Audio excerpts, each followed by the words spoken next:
Good morning, everybody. I hope you had a great weekend. The weather was nice, so I hope you were able to get outside and enjoy that a little bit. I'm going to do today's math lesson. It's in page 925 in your math book. It's going to go really, really quickly. The topic is quadrilaterals, and the prefix quad means four.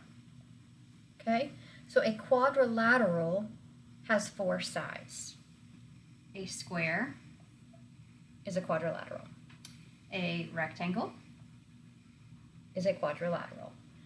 A rhombus, a parallelogram,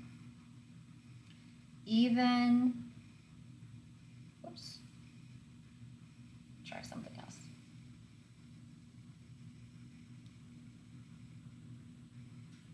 That thing.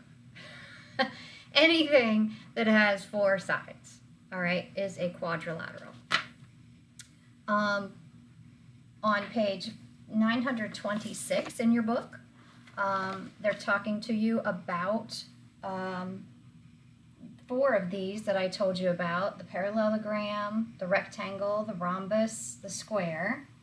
The difference in those four is simply that the square and the rectangle are made with those right angles.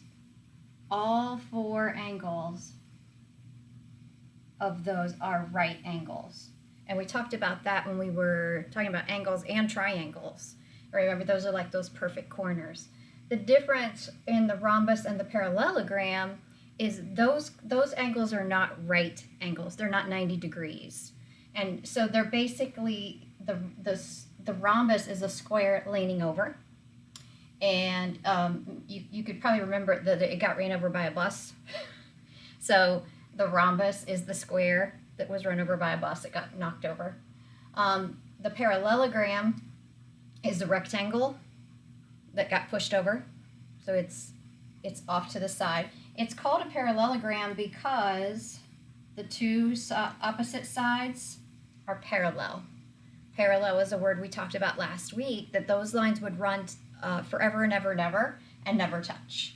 So the left and the right is a set of parallel lines. The top and the bottom are also parallel to each other. Now, the left and the top intersect. So if those lines kept going, they would intersect. They're not perpendicular. The square or the rectangle, if they kept going, they would be perpendicular because they would make another right angle on each side. Okay. The last one on page 926 is a trapezoid.